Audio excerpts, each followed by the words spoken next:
Bismillahirrahmanirrahim. Assalamualaikum warahmatullahi wabarakatuh. Perkenalkan, nama saya Intan Juwita, NIM 19016094. Video ini merupakan tugas pengantar sosiolinguistik, yaitu presentasi rangkuman semua materi dari pertemuan 1 sampai dengan pertemuan 15. Berikut penjabarannya. Baik, teman-teman semuanya, kita masuk pada poin pertama atau pertemuan pertama, yaitu konsep linguistik dan sosiolinguistik. Ada poin A, yang pertama, hakikat linguistik. Cikal bakal istilah linguistik ini berasal dari bahasa Inggris, yaitu linguistik, yang memiliki makna sebuah ilmu yang mempelajari tentang seluk-beluk bahasa. Linguistik juga memiliki nama lain, yaitu linguistik umum. Linguistik umum ini artinya suatu ilmu pengetahuan yang mempelajari sistem bahasa secara umum. Nah, apa yang dibahas di dalam linguistik ini tidak terpaku pada satu bahasa saja, namun mengkaji semua bahasa yang ada di dunia. Lanjut, kita masuk pada poin B, yaitu sosiolinguistik sebagai kajian interdisipliner. Sosiolinguistik ini terdiri dari dua gabungan ilmu pengetahuan. Yang pertama ada sosiologi dan ada linguistik. Oleh sebab itu, sosiolinguistik ini juga dikenal sebagai ilmu yang bersifat interdisipliner. Sosiolinguistik bersifat interdisipliner menekankan dan berupaya menjelaskan kemampuan manusia dalam penggunaan kaidah-kaidah bahasa secara benar dalam berbagai kondisi. Selanjutnya kita masuk pada poin C, yaitu sosiolinguistik sebagai linguistik terapan. Sosiolinguistik juga bersifat terapan karena sosiolinguistik ini juga merupakan gabungan dari dua ilmu, yaitu sosiologi dan linguistik. Kajian linguistik yang bersifat anterdisiplin selain untuk merumuskan kaidah-kaidah bahasa secara teoritis, tetapi juga bersifat terapan. Artinya, hasilnya akan digunakan untuk memecahkan masalah dan mengatasi masalah-masalah yang ada di dalam kehidupan masyarakat. Bidang pembahasan untuk linguistik terapan adalah bahasa, yakni bahasa yang digunakan oleh manusia yang berguna sebagai sistem komunikasi yang menggunakan ujaran sebagai medianya. Nah, selanjutnya teman-teman, kita masuk pada materi kedua, yaitu hubungan antara bahasa dan masyarakat. Yang pertama ada poin A, yaitu bahasa dalam kajian linguistik dan sosiolinguistik. Di dalam kehidupan masyarakat, fungsi bahasa secara tradisional dapat dikatakan sebagai alat komunikasi yang verbal yang digunakan oleh masyarakat untuk berinteraksi dalam menyampaikan pesan atau informasi dengan anggota masyarakat lainnya. Sedangkan bagi sosiolinguistik, bahasa merupakan alat yang berfungsi untuk menyampaikan isi pikiran saja merupakan sesuatu yang dangkal. Nah, selanjutnya kita masuk pada poin B, yaitu pengertian masyarakat dalam kajian sosiolinguistik. Masyarakat ini merupakan sekumpulan individu dalam suatu wilayah geografi yang diikat dan mengikat dirinya dalam satu tatanan nilai yang disepakati secara konvensi dan mereka saling melakukan interaksi. Pengertian masyarakat dalam kajian sosiolinguistik berkaitan dengan masyarakat bahasa. Menurut Blomfield, bahasa atau masyarakat bahasa adalah sekumpulan manusia yang menggunakan sistem syarat bahasa yang sama. Sedangkan menurut beberapa ahli sosiolinguistik atau sosiologi, pengertian ini telah dianggap terlalu sempit atau dangkal karena setiap orang tentu bisa menguasai lebih dari satu bahasa. Selanjutnya, masyarakat bahasa itu terbentuk dalam satu kelompok orang yang menggunakan bahasa yang sama dan sekelompok orang yang menggunakan bahasa yang berbeda dengan syarat di antara mereka itu terjadi saling pengertian. Nah, teman-teman, kita masuk pada poin C, yaitu hubungan antara bahasa dan masyarakat. Bahasa dan masyarakat ini merupakan satu kesatuan sehingga tidak bisa dipisahkan. Bahasa yang dikenal sebagai sistem lambang bunyi yang arbitrer digunakan oleh anggota masyarakat sebagai alat komunikasi, berinteraksi, dan mengidentifikasi diri. Bahasa sangat berkaitan erat dengan jiwa setiap penutur dalam kalangan masyarakat. Ia merupakan alat yang mampu mempengaruhi setiap sendi kehidupan masyarakat.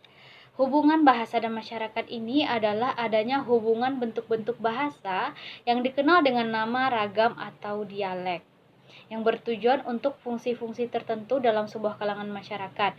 Contohnya, untuk kegiatan acara resmi, kita harus menggunakan bahasa baku, misalnya pada saat rapat kedinasan, pokoknya unsur-unsur ada yang acara bersifat resmi. Sedangkan untuk acara non formal atau tidak resmi, kita boleh menggunakan bahasa santai sehari-hari.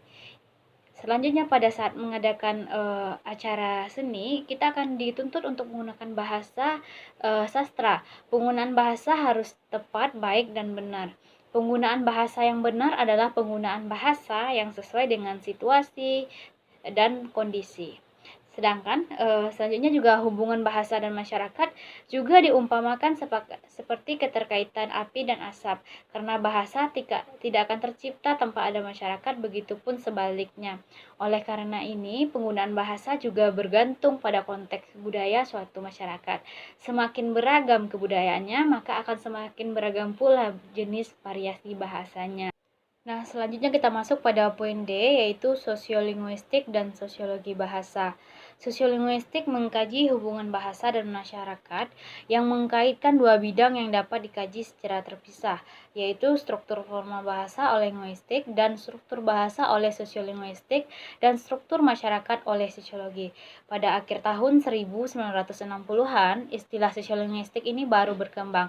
Jadi, sosiolinguistik ini merupakan ilmu pengetahuan yang baru. Menurut Bram dan Dickey berpendapat bahwa sosiolinguistik mengkhususkan kajiannya bagaimana bahasa itu berfungsi di tengah masyarakat.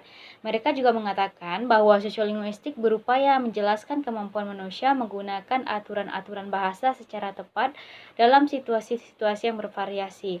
Sosiolinguistik juga menyangkut individu, sebab unsur yang sering terlihat melibatkan individu sebagai makhluk sosial. Selain ada istilah sosiolinguistik, ada juga istilah sosiologi bahasa. Dari kedua istilah tersebut, ada yang menganggap itu sama, tetapi ada juga yang menganggap itu berbeda. Ada yang mengatakan digunakannya sosiolinguistik karena penelitian itu dimasuki dari bidang linguistik, sedangkan istilah sosiologi bahasa digunakan kalau penelitian itu dimasuki dari bidang sosiologi. Sosiologi bahasa pada hakikatnya mengkaji interaksi-interaksi antara dua segi perilaku manusia, yaitu penggunaan bahasa dan pengorganisasian bahasa oleh masyarakat. Menurut Fishman, bidang ini tidak tercakup kajian penggunaan bahasa saja, tetapi juga sikap bahasa, perilaku bahasa, dan pemakaian bahasa. Teman-teman, kita masuk pada materi yang ketiga, yaitu kontak bahasa dan diglosia. Yang A, pengertian kontak bahasa. Kontak bahasa tidak mengharuskan penutur untuk berbicara dengan lancar sebagai dwibahasawan atau multibahasawan, tetapi terjadinya komunikasi antara dua penutur yang berbeda sudah dikategorikan sebagai peristiwa kontak bahasa. Sebagai contoh, kedua kelompok wisatawan yang sedang melakukan perjalanan atau wisata ke Yogyakarta di Malioboro, antara si penjual itu merupakan penutur Jawa dan si pembeli yang berbahasa asing sama-sama menggunakan bahasa yang mudah dipahami oleh keduanya. Peristiwa komunikasi seperti ini meskipun dalam konteks atau bentuk yang sederhana, tetapi sudah masuk kepada kategori peristiwa kontak bahasa. Sedangkan menurut Michky tahun 2021 berpendapat bahwa kontak bahasa adalah peristiwa yang saling mempengaruhi antara bahasa yang satu dengan bahasa yang lain, baik yang terjadi secara langsung maupun tidak langsung. Nah, ada juga beberapa faktor yang menjadi atau memicu munculnya kontak bahasa. Yang pertama, adanya pindahnya sebuah kelompok ke tempat yang lain. Yang kedua, melalui hubungan budaya yang erat. Yang ketiga, bisa melalui pendidikan. Yang keempat, adanya dua kelompok yang pindah ke daerah yang tidak berpenghuni, kemudian mereka berinteraksi satu sama lain. Selanjutnya juga ada karena kegiatan pertukaran tenaga kerja atau buruh secara paksa. Teman-teman, selanjutnya kita masuk pada poin B, yaitu kontak bahasa dan kebudayaan. Taylor menyatakan bahwa kebudayaan merupakan keseluruhan bidang yang meliputi pengetahuan, kepercayaan, seni, moral, hukum, adat, dan kemampuan-kemampuan serta kebiasaan lain yang diperoleh manusia sebagai anggota masyarakat. Dalam sosiolinguistik, bahasa tidak didekati atau dilihat dari segi bahasa, sebagaimana dilakukan oleh linguistik struktural dan atau umum, melainkan dilihat sebagai sarana interaksi di dalam masyarakat, karena semua rumusan mengenai sosiolinguistik yang diberikan para pakar tidak akan terlepas dari persoalan hubungan kontak bahasa dan kebudayaan masyarakat. Ada 4 hubungan yang menggambarkan kontak bahasa dan kebudayaan, yaitu pada poin pertama, struktur sosial akan mempengaruhi atau menentukan struktur perilaku linguistik, tingkatan usia, budaya, etnis, status sosial, dan jenis kelamin. Yang kedua, struktur linguistik akan mempengaruhi struktur sosial. Yang ketiga, bahasa dan masyarakat saling mempengaruhi. Dan yang keempat, tidak ada hubungan antara keduanya seperti teori Chomsky yang asosial. Jadi kita masuk pada poin C, yaitu kontak bahasa, kontak kebudayaan, dan pengembangan identitas budaya. Bahasa menjadi ciri khas atau identitas suatu bangsa. Melalui bahasa, orang dapat mengidentifikasi kelompok masyarakat, bahkan dapat mengenali perilaku dan kepribadian masyarakat penuturnya. Selain kontak bahasa, juga terdapat kontak budaya. Kebudayaan ini mencakup semua aspek kehidupan manusia, dan kebudayaan tersebut memiliki fungsi sebagai pembimbing bagi tingkah laku manusia dalam hubungannya hidup bersama anggota kelompok lainnya. Dampak dari kontak bahasa ini juga mengakibatkan kontak budaya, di mana orang yang memiliki budaya yang berbeda akan bertemu dengan masyarakat yang juga memiliki bahasa yang berbeda di suatu tempat, sehingga aspek kebahasaan mereka akan terpengaruh oleh kontak budaya ini. Kontak budaya ini telah terjadi sejak ribuan tahun silam. Baik teman-teman, kita masuk pada poin yang D, yaitu kontak bahasa dan diglosia. Kontak bahasa ini mengakibatkan perubahan kepada peristiwa-peristiwa kebahasaan. Peristiwa kebahasaan yang mungkin terjadi karena adanya kontak bahasa ini adalah bilingualisme, diglosia, alih kode dan campur kode, interferensi, integrasi bahasa, konvergensi, dan pergeseran bahasa. Diglosia ini berasal dari bahasa Prancis, yaitu diglosi. Menurut Ferguson, diglosia adalah situasi kebahasaan yang relatif stabil, di mana selain terdapat jumlah dialek-dialek utama dari suatu bahasa, juga terdapat ragam bahasa yang lain. Diglosia itu adalah situasi kebahasaan dengan pembagian fungsional atas variasi bahasa dalam suatu masyarakat. Yang dimaksud adalah bahwa terdapat perbedaan antara ragam formal atau resmi dan ragam non-formal atau tidak resmi. Selanjutnya kita masuk pada materi keempat, yaitu kedwibahasaan. Yang pertama ada hakikat kedwibahasaan. Istilah kedwibahasaan merupakan nama lain dari bilingualisme dalam bahasa Indonesia. Pengertian dwibahasa pertama kali diperkenalkan oleh Blomfield yang menyatakan bahwa kedwibahasaan merupakan penguasaan dua bahasa dengan sama baiknya. Selanjutnya kita masuk pada poin B, yaitu keterkaitan kedwibahasaan dengan kontak bahasa. Terjadinya kontak bahasa akan menimbulkan perubahan bahasa pada diri penutur. Penutur yang awalnya merupakan eka bahasawan, dengan terjadinya kontak bahasa kemungkinan akan menjadi seseorang yang dwibahasawan. Secara sederhana, maksud dari pernyataan ini adalah dengan terjadinya kontak bahasa maka akan menimbulkan kedwibahasawan. Dwibahasawan ini merupakan akibat dari kontak bahasa antara kelompok masyarakat yang berbahasa minoritas dengan kelompok masyarakat yang berbahasa mayoritas. Jadi, keterkaitan kedwibahasaan dengan kontak bahasa adalah menciptakan kedwibahasaan. Selanjutnya kita masuk pada poin C, yaitu tingkat kedwibahasaan. Menurut Aslinda, tingkat kedwibahasaan ini adalah tingkatan penguasaan bahasa oleh seseorang. Artinya, sejauh mana seseorang itu mampu menguasai dua bahasa secara baik. Berikut adalah penjelasan dari tingkat kedwibahasaan. Antara lain, yang pertama berdasarkan hipotesis ambang, yaitu ada kedwibahasaan subtraktif, yang kedua ada kedwibahasaan aditif. Selanjutnya ada berdasarkan tahapan usia pemerolehan, yaitu ada kedwibahasaan masa kecil, ada kedwibahasaan masa kanak-kanak, ada kedwibahasaan masa remaja, dan ada kedwibahasaan masa dewasa. Selanjutnya kita masuk pada poin yang keempat, yaitu pengukuran kedwibahasaan. Nah, pengukuran kedwibahasaan ini bisa melalui beberapa aspek. Yang pertama ada aspek tingkat kedwibahasaan.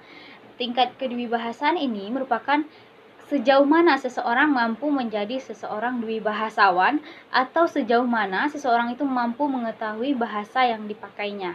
Jadinya ada melalui beberapa aspek fungsi kedwibahasaan. Fungsi kedwibahasaan ini adalah pengertian untuk apa seseorang menggunakan bahasa dan apa peranan bahasa dalam kehidupan pelakunya. Hal ini berkaitan dengan kapan seseorang itu menjadi bilingual yang menggunakan kedua bahasanya secara bergantian. Tingkat atau aspek inferensi. Inferensi adalah bagaimana seseorang yang menganut bilingualisme menjaga bahasa menjaga bahasanya sehingga terpisah, dan seberapa jauh seseorang itu mampu mencampur adukan serta bagaimana pengaruh bahasa yang satu dalam penggunaan bahasa yang lainnya. Selanjutnya kita masuk pada poin E, yaitu efek kedewibahasaan. Efek kedewibahasaan ini ada dua. Yang pertama terhadap individu. Terhadap individu ini pada bidang kognitif, pada penampilan kognitif, dan pada penampilan akademik. Selanjutnya dampak dari kedewibahasaan ini dalam bidang pembelajaran bahasa yaitu adanya model pendidikan yang mengarah pada asimilasi dan budaya. Selanjutnya, adanya model pendidikan yang mengarah pada diversifikasi budaya. Nah, selanjutnya teman-teman, efek dari kedewibahasaan ini juga memberikan dampak yang positif. Misalnya, ada keuntungan dan peluang untuk memudahkan masyarakat Indonesia untuk berkomunikasi dengan masyarakat global. Karena masyarakat Indonesia juga banyak yang mahir menggunakan bahasa asing. Selanjutnya untuk efek negatifnya yaitu adanya kekhawatiran hilangnya bahasa murni bahasa Indonesia. Dari selanjutnya yaitu interferensi dan integrasi bahasa. Pada poin pertama ada pengertian interferensi. Kedewibahasaan peserta tutur ini dapat menyebabkan terjadinya interferensi. Interferensi ini merupakan gejala yang timbul di dalam masyarakat bilingual dan multilingual karena adanya kontak bahasa yang mengakibatkan terjadinya penyimpangan kaidah-kaidah bahasa, penyerapan dan penggunaan kosakata asing. Kasus untuk interferensi ini dapat kita lihat pada peristiwa, misalnya ada seseorang yang menggunakan bahasa asing atau bahasa Inggris, kemudian dia menggunakan atau memasukkan kaidah bahasa asing ini ke dalam kaidah bahasa Indonesia, sehingga menimbulkan atau menyebabkan penyimpangan terhadap kaidah bahasa Indonesia. Selanjutnya kita masuk pada poin B, yaitu tataran interferensi. Menurut Krida Laksana, interferensi ini dapat terjadi pada fonologi, sistem gramatikal, leksikon, dan semantik. Selanjutnya, Abdul Khair juga menyatakan pendapat bahwa interferensi ini bisa terjadi pada semua tataran bahasa, misalnya pada fonologi. Interferensi fonologi merupakan perubahan bunyi bahasa yang seharusnya diucapkan menggunakan bahasa Indonesia, tetapi malah diucapkan ke dalam bahasa asing. Selanjutnya juga ada interferensi morfologi, yaitu interferensi yang terjadi dalam pembentukan kata, leksikon, dan frase. Selanjutnya juga ada interferensi sintaksis, yaitu yang terjadi pada struktur kalimat. Dan selanjutnya juga ada interferensi semantik, yaitu interferensi yang terjadi pada tataran makna. Selanjutnya kita masuk pada poin C, yaitu interferensi bahasa dalam pandangan psikologi behavioral. Skinner membawa perubahan atau pengaruh besar pada psikologi linguistik behavioral di Amerika Serikat pada tahun 1950. Skinner mencoba membuat analisis mengenai kelakuan bahasa dengan cara meneliti variabel-variabel yang menentukan kelakuan bahasa itu. Selanjutnya ada poin yang D, yaitu interferensi bahasa dalam pandangan mentalistik. Teori mentalistik mendeskripsikan, menjelaskan, dan meramalkan bahwa kelakuan belajar berdasarkan pada struktur dan cara kesadaran. Akan tetapi, titik awal dalam teori mentalistik ini lebih mengarah ke kategori bahasa daripada teori belajar. Nah, teman-teman, kita masuk pada poin E, yaitu integrasi bahasa. Yang pertama ada pengertian integrasi bahasa. Menurut Agustina dan Abdul Khair, integrasi bahasa ini merupakan proses peminjaman atau penggunaan unsur-unsur bahasa ke dalam bahasa lain. Namun karena sudah dianggap menjadi bagian dari bahasa lain tersebut, maka tidak lagi dianggap sebagai pinjaman atau pungutan. Integrasi bahasa ini merupakan hasil dari fenomena interferensi yang terjadi secara berulang-ulang dan berlangsung dalam waktu yang lama. Selanjutnya kita masuk pada materi interferensi dan integrasi bahasa serta implikasinya. Yang pertama ada pengertian interferensi dan implikasinya. Nah, salah satu bentuk implikasi interferensi yaitu dalam menguasai dua bahasa atau lebih. Yang pertama kali mempengaruhi atau mendasari bahasa seorang itu umumnya adalah bahasa ibu. Bahasa ibu ini merupakan bahasa pertama biasanya yang diperoleh dalam lingkungan keluarga. Selanjutnya juga ada variasi bahasa dari segi penutur. Yang pertama ada dialek. Dialek adalah ragam bahasa yang disebabkan oleh akumulasi variasi bahasa individu atau kelompok individu untuk menghasilkan serta mendayagunakan bahasa lisan maupun tulisan serta dapat dikaitkan dengan tempat tinggal individu. Selanjutnya juga ada idiolek. adalah ragam bahasa yang disebabkan oleh akumulasi variasi kemampuan dan kebiasaan individu untuk menghasilkan dan mendayagunakan bahasa lisan maupun tulisan. Selanjutnya juga ada kronolog, adalah ragam bahasa yang berkaitan dengan perbedaan waktu yang digunakan individu atau kelompok yang bersangkutan. Selanjutnya juga ada sosiolog, adalah ragam bahasa yang berkaitan dengan jenis kelompok sosial tertentu. Selanjutnya juga ada variasi bahasa dari segi situasi. Dari segi situasi, pada umumnya bahasa dikelompokkan menjadi dua jenis, yaitu bahasa resmi, bahasa non-resmi. Selanjutnya juga ada bahasa kedua, yaitu bahasa informal atau kekeluargaan.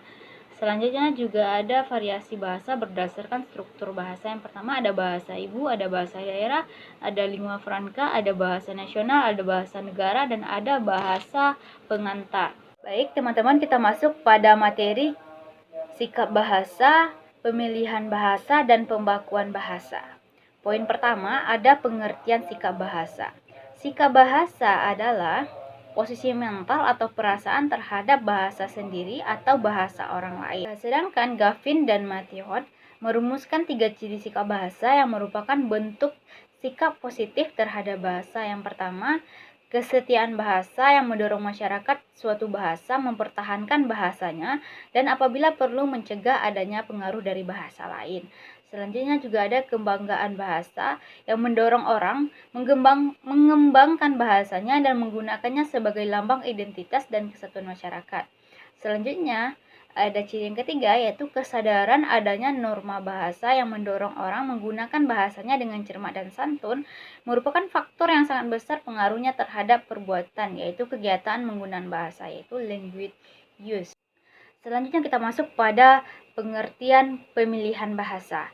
Pemilihan bahasa ini ialah peristiwa atau kegiatan memilah dan memilih bahasa yang sesuai dengan aspek kebahasaan, situasi, dan kondisi. Selain itu, pemilihan bahasa ini juga tidak terpaku pada aspek kebahasaan saja, tetapi juga pemilihan bahasa juga terpaku pada aspek sosial dan budaya. Pengertian pembakuan bahasa. Pembakuan bahasa adalah proses pemilihan suatu bahasa di antara ragam bahasa yang ada untuk menjadi bahasa resmi dengan berbagai usaha dan pengembangan.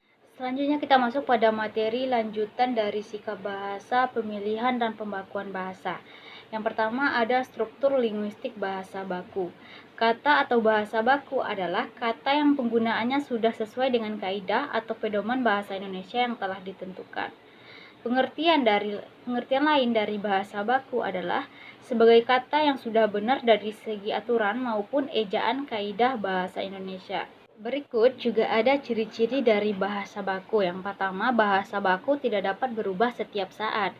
Yang kedua, bahasa baku merupakan bukan bahasa percakapan sehari-hari. Selanjutnya, bahasa baku tidak terpengaruh oleh bahasa asing. Selanjutnya, bahasaku juga tidak terpengaruh pada bahasa daerah. Selanjutnya, bahasa baku ini juga mempunyai beberapa fungsi. Yang pertama, fungsi bahasa baku itu sebagai pemersatu. Selanjutnya, fungsi bahasa baku sebagai pemberi kekasan. Selanjutnya, juga fungsi bahasa baku itu sebagai pembawa kewibawaan. Selanjutnya, fungsi bahasa baku itu merupakan sebagai kerangka acuan. Berikut juga ada struktur linguistik bahasa baku. Yang pertama ada struktur fonologi, ada struktur morfologi, ada struktur sintaksis, ada struktur pragmatik. Selanjutnya kita masuk pada poin B, yaitu perencanaan dan pembakuan bahasa Indonesia sebagai bahasa nasional.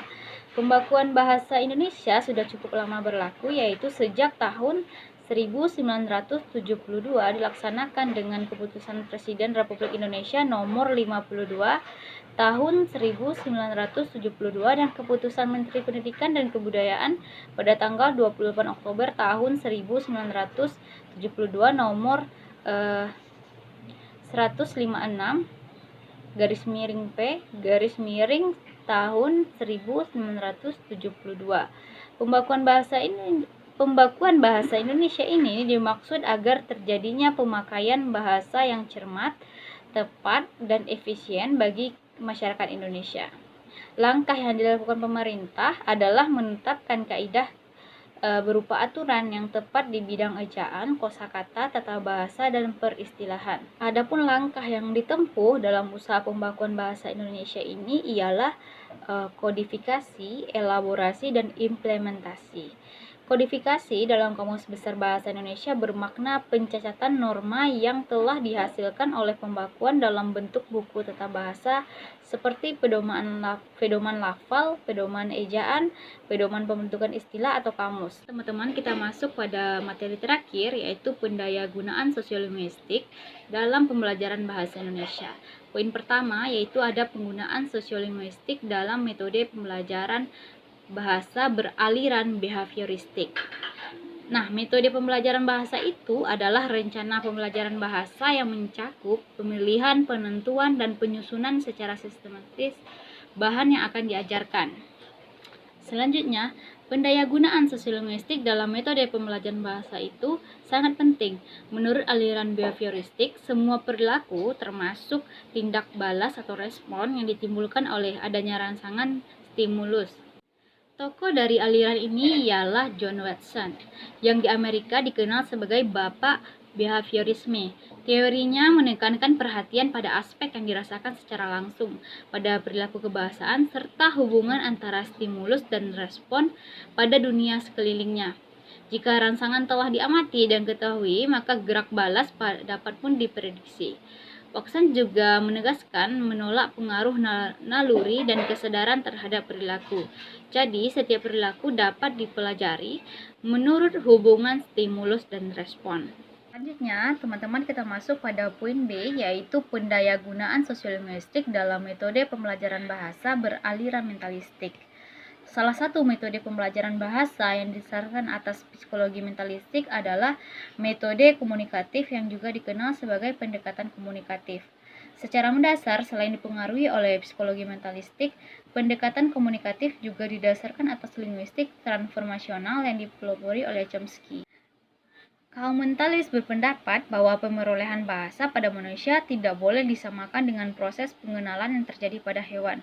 Prinsipnya, teori mentalistik ini adalah pengakuan tentang adanya daya ahli yang telah terbentuk sejak manusia lahir ke dunia serta kemampuan lain yang kapasitasnya berbeda dalam diri tiap manusia. Selanjutnya, aliran ini juga dipelopori oleh Noam Chomsky pada tahun 1959 dengan membahas dan menyerang pendapat dari Skinner. Berikut beberapa catatan sosiolinguistik mengenai pembelajaran dan pemerolehan bahasa menurut aliran mentalistik, antara lain yang pertama, bahasa hanya dapat dikuasai oleh manusia.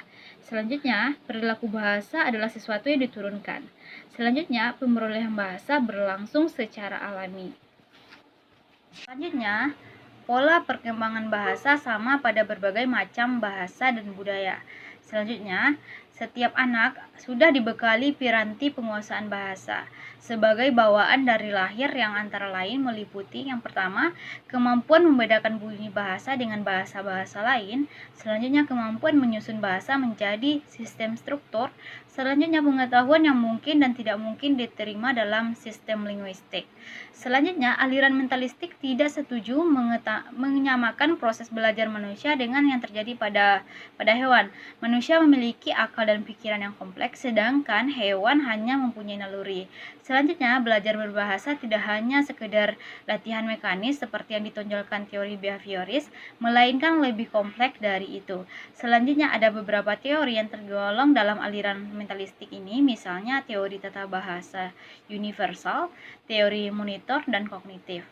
Menurut pandangan kaum mentalistik atau rasionalis, proses akuisisi bahasa bukan karena hasil proses belajar, tetapi karena sejak lahir ia telah memiliki sejumlah kapasitas atau potensi bahasa yang akan berkembang sesuai dengan proses kematangan intelektual seorang anak. Demikianlah penjelasan materi dari saya, dan saya memohon maaf jika ada kesalahan tutur kata. Dan selanjutnya saya juga mengucapkan terima kasih atas waktunya. Dan akhir kata saya akhiri dengan Assalamualaikum warahmatullahi wabarakatuh.